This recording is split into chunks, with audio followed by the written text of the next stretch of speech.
O conflito psíquico, ele existe dentro do seguinte processo. Primeiro, na ambivalência, ele está presente na clivagem e ele está presente também como conflito psíquico. Ambivalência. Uma ambivalência é a presença de dois objetos do ego para que sejam escolhidos pelo livre arbítrio. Então, nós temos aí uma opção, por exemplo, azul e rosa. Qual que eu vou escolher? Temos uma ambivalência. Por enquanto não é ainda um conflito nem clivagem. Enquanto não existe a tomada de decisão, temos ambivalência apenas. Quando a decisão é tomada, torna conflito ou não. Se a decisão for muito bem aceita, elaborada, compreendida pelo ego, então não temos nada mais. Agora, se não houver, nós teremos aí um conflito, uma clivagem de ego ou uma clivagem de objeto. Então, essa clivagem, essa ambivalência, ela pode ser por longos períodos de tempo, de acordo com a dinâmica de vida do conflito. Uma pessoa pode pensar em casar, estar em uma ambivalência, ainda não é uma clivagem, porque não se casou ainda, mas está em dúvida. Essa ambivalência se permanece por muito tempo nessa vida. E a ambivalência vai ser trabalhada diante da influência do ideal de ego e do ego ideal com sua censura através do ego. É aí que ele vai tomar os argumentos para tomar a decisão. Quando falamos de clivagem, nós falamos que ela passou a existir apenas após a ambivalência ter deixado de existir. Ou seja, não houve harmonia do ego, então nós temos uma clivagem. E a clivagem, ela vai ser quando o ego está em desarmonia com a decisão. Nós entendemos também que a clivagem é um processo que comprova a não anulação de um desejo por uma elaboração, decisão harmônica dentro da ambivalência. Então, ele estará clivado pela decisão que não foi a contento. Clivagem de ego. Nós temos a clivagem de ego, que é a clivagem interna, ou seja, a clivagem entre os instintos primitivos. Estamos falando de poligamia, incesto, agressividade, homo, gula e todos os outros conflitos que estão inseridos dentro do aparelho psíquico. E estes instintos primitivos, somados aos valores construídos internamente rígidos ou menos, pelo ideal de ego, pela censura, vai gerar então os seus conflitos. Esses conflitos, esses instintos primitivos podem encontrar externamente também o reforço da censura social externa gerada por valores sociais. Então a clivagem do ego ela acontece em 3 fases.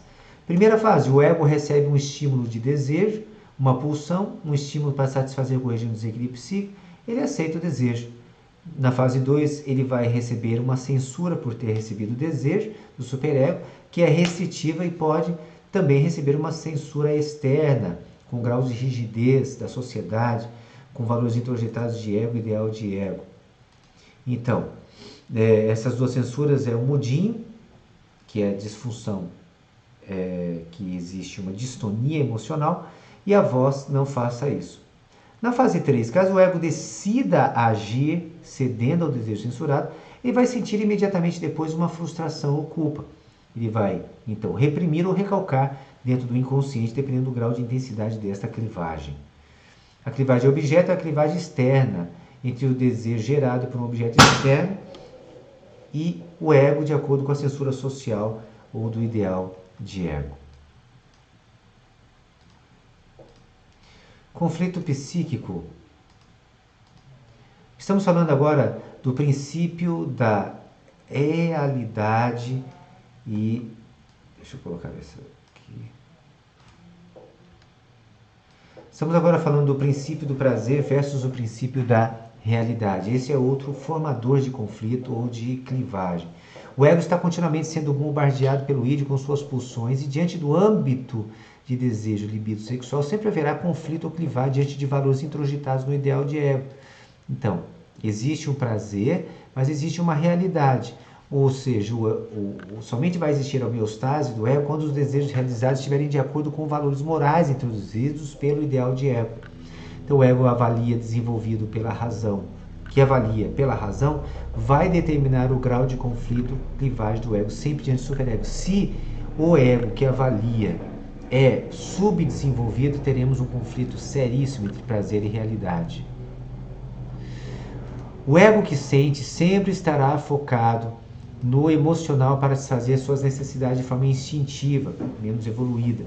O ego que avalia vai fazer uma mediação entre desejo, entre prazer e realidade, se é coerente com o sistema. Diante das escolhas orgânicas, normalmente não existe clivagem, por serem desejos a serem satisfeitos para a sobrevivência. Então as clivagens existirão em caso de excessos que desarmonizam a autoestima, como engordar, emagrecer, envelhecer e coisas desse tipo. Vamos falar agora de realidade psíquica.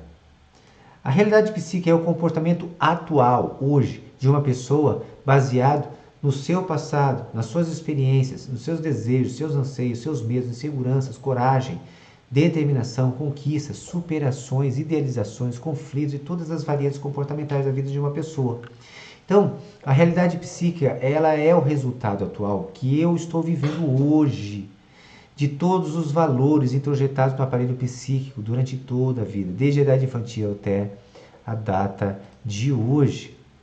Então, essa realidade psíquica são valores que foram sendo introjetados através de tutores, pais, avós, autoridades espirituais e outros que têm influência ou tiveram um dia. Além destes, formam a realidade psíquica traumas que formam representações e representantes psíquicos, vivências positivas e vencedoras, assim como também fracassos. Então, também participa todas as evoluções do ego nas tomadas de decisões a partir do livre-arbítrio e como ele elabora e perelabora os conflitos da vida. Então nós estamos vendo aí uma cadência, é uma mistura, como nós vamos vendo esses valores introjetados pelos tutores e como que essas representações foram elaboradas, se há uma flexibilização, se há um processo de compreensão deste processo todo, dessa soma toda dentro dessa evolução.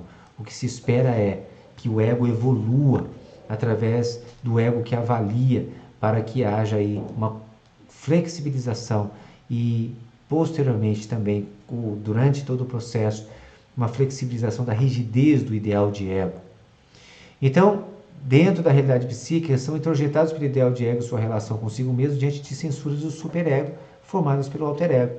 Essas censuras podem ser rígidas ou flexíveis, vai depender das relações anteriores. Também é importante dizer que na realidade psíquica foram introjetados pelo ego ideal sua relação com a vida e a sociedade, como ele se apresenta na posição de personalidades.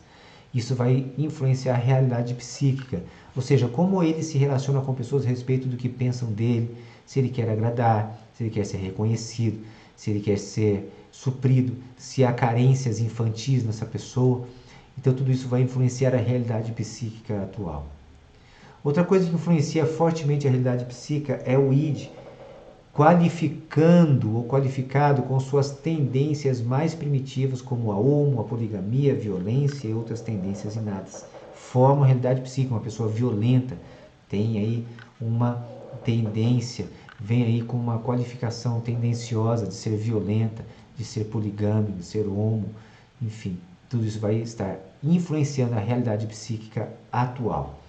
Também é completamente diferente de pessoa para pessoa. Assim como um DNA, uma digital, cada pessoa tem uma realidade psíquica diferente de outra pessoa, porque as vivências são diferentes. Ok? Vamos terminar por aqui. Até o próximo vídeo.